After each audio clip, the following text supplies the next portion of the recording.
Alam nyo, isa na siguro sa pinakamahirap na profesyon nitong media, yung journalism. I'm not even talking about the actual dangers of coverage, ha? Yung tipong pwede kang saktan o patayin dahil sa nare-report o sinisiwalat mo. Na nangyayari actually, ha? Isipin nyo to. Kung talagang seseryosohin mo yung journalism, dapat wala kang sabit-sabit. Hindi ka pwede kunwari dikit sa malalaking negosyo, sa mga politiko, o anumang grupo o personalidad na pwede mag-compromise sa trabaho mo. Importante kasi yung media independence. Pag-usapan niya natin yan.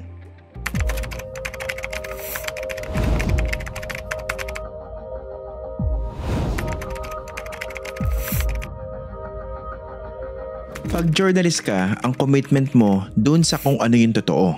Kahit gaano pa kasakit o inconvenient ito.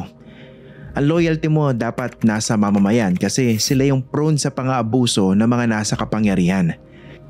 Parang malabo naman na yung makapangyarihan ang inaabuso ng ordinaryong mamamayan, di ba? So commitment sa loyalty.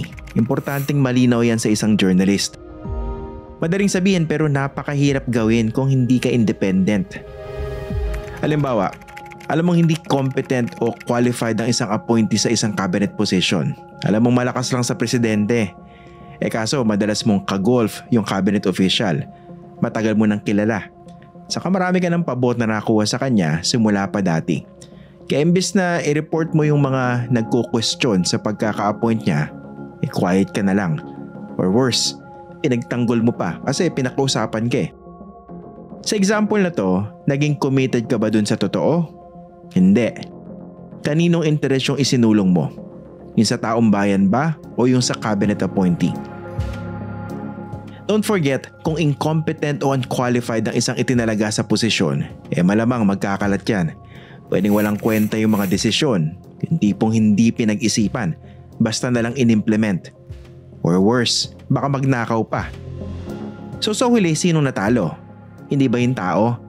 Tapos ikaw na journalist, di ka pwede maghugas ng kamay ha? Kasi ang totoo, hindi mo ginawa yung trabaho mo dahil close ka dun sa appointee. So far, maliwanag ba? In most cases, mahirap ding maging independent kung journalist ka sa big media companies. Sa Pilipinas kasi, tulad ng sa maraming bansa, pagmamay-ari ng malalaking negosyante yung mga media companies.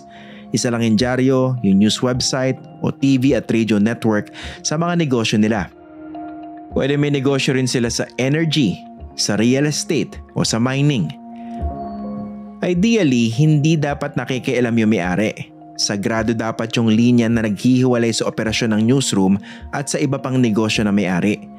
Pero ang totoo, madalas makialam ang mga may-ari sa operasyon ng newsroom, dun sa lumabas o ilalabas na balita sa news platforms nila. Kahit pa sa mga public pronouncements nila, sinasabi nila na itinataguyod nila ang malayang pamamahayag. Madalas bola yun eh. Ang totoo kasi, malaya kang ibalita ang dapat ibalita as long as hindi mo nasasagasaan o nakakanti ang business, political o personal interest ng mga may-ari. Saka pareho ba yung objective ng isang media owner at ng isang journalist? Well, not necessarily. Hindi ba pag negosyante ka, ang bottom line mo, profit? Minsan sagabal sa negosyo yung matinong pagbabalita eh. Let's cite a few examples. Kunwari nag-upload ka ng balita sa website. Negative ang dating sa isang negosyante kahit pa legit at verified yung mga detalye. Si negosyante, ka-tennis pala ng boss mo. So isang phone call lang na businessman, yari ka na. Pwedeng pa-take down ni owner yung story o baka mapagalitan ka pa. Pwedeng manindigan ka at yung editor mo, pero pustahan tayo, markado ka na. Another example. Kunwari may isang abusadong politiko. Marami ng reklamo sa kanya kaya tinalakay mo to sa programa mo. Close pala yung politiko sa boss mo. Kaya ayun, nagreklamo. Kung matino yung boss mo, maninindigan siya para sa'yo. Pero sino ka ba naman kung para sa interest ng boss mo na negosyante?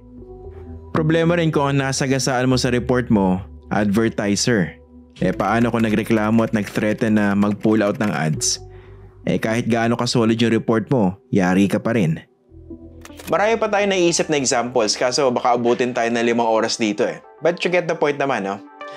Mahirap maging independent sa big media companies dahil deeply ingrained yung conflicts of interest. Kahit yung journalist sinisikap na maging independent, Ultimately, vulnerable siya kasi empleyado siya. Empleyado lang siya ng malalaking negosyante na may katakot-takot na interes na pinoprotektahan. So ano ang pwedeng solusyon? Pwede ka manatili sa big companies pero dapat malinaw ang red lines o non-negotiables mo. You continue fighting for honest-to-goodness journalism while you can. Pwede ka rin magsarili, bakit hindi? Pero hindi yun madali ha? Before we end, isipin nyo to. Mabuti pa sa media, pinag-uusapan natin kung sino yung nasa likod ng media companies at kung nakokontrol ba ng pansariling interes yung mga impormasyon na nilalabas nila. Pero bakit pag vlogger o influencer? Parang walang tanong-tanong. Kung tutusin nyo, mas matindi pa maka-impluwensya yung mga yan. Doon po sa pag-iisip at behavior ng maraming tao ngayon. Maraming naniniwala sa kanila kahit yung impormasyon hindi naman totoo o kaduda-duda o basura. Ito po yung point. Maging mapanuri tayo sa lahat ng impormasyon na nasasagap natin, galing man sa mainstream o sa social media. Kasi for all we know, hindi natin interes yung sinusulong ng mga nasa likod nito.